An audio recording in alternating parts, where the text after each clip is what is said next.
Atëherë Shpat Kasapi për 20 vite ka qenë mbreti në Shqipëri dhe në diasporë për parti, koncerte, për dasma, ahengje, fejesa edhe shumë gjëra të tjera, gëzime familjare. Ka mbajt tregun për 20 vite dhe ka pas shuma që arrishin nga 10 deri në 20.000 euro për një natë, për i parti ose për i koncert.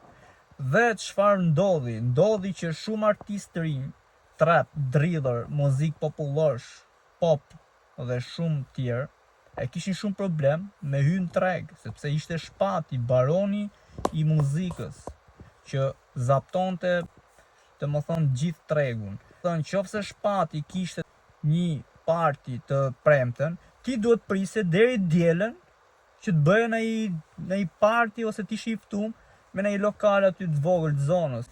Dhe kjo u bë, domethënë, shumë penges. U bë shumë penges e madhe, kjo puna e Shpatit. Për këta artistët e rinj, por jo vetëm të rinj, edhe të vjetrit, edhe rivalët e Shpatit. Dhe kjo penges kishte vetëm një zgjidhje. Dhe përflitesh se në Prishtinë ekzistonte një person që mund t'i faleshin këta. Dhe ai ishte Buda, a.k.a. Buta. Po gjithë do faleshin te Buta. Dhe për këtë arsye, qofse reagonte Buda, a.k.a. Buta, reagovi në 2023 me këngën Dope Boy, ku thot, nashta i kam shit miell Shpat Kasapit. Dope Boy, myshteri gjysën e klubit, nashta i kom shit kokain Shpat Kasapit, unë ki bem vete. Domethënë, kjo teori e imja do thot që ky është syri i rrjeteve sociale, komenteve që Shpati e ka dhënë për intervista. Kjo është gjithçka. Sepse Buta nuk është se ka konkretisht në diçka me Shpatin drejt për drejt. Dhe e ka thënë dhe me një live Instagram këtë gjë, që s'kam punë fare, domethënë s'kam lidhje me Shpatin, thjesht e kam bërë si tip dis, duke godit dhe tjerë, duke përdor Shpatin. Për këtë rast kapi syri Shpati, sepse Shpati në fakt ishte më i akuzuar se i merrte gjithë partit, dasmat, rivalëve, do dashje pa dashje.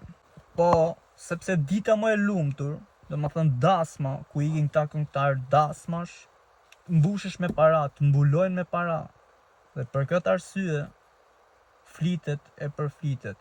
Kështu që ju mendoni se ishte rastësi, apo jo.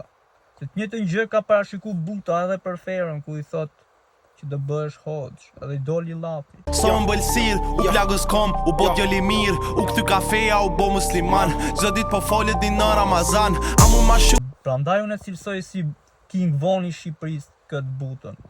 Është shumë, domethënë, i rrezikshëm për drillerat, për treperat dhe për reperët, po ta mendosh.